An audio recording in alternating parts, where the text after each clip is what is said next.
This is the gadget we're talking about for under cleaning the car. This is the chassis. The lower part of the chassis is being covered now, and as you can see, the sand, grit, mud, dirt particles, they're all thrown out by the flush of this water. You can move it in any direction.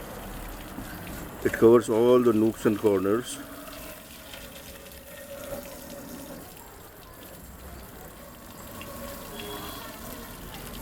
See, mainly, the shock absorbers, the axles, the boots of the shock absorbers, the silencer pipe, the fuel tank, they are the affected areas.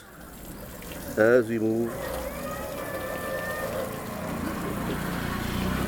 see, here it is, this gadget is moving, and you can see all the dirt particles are being getting eroded out.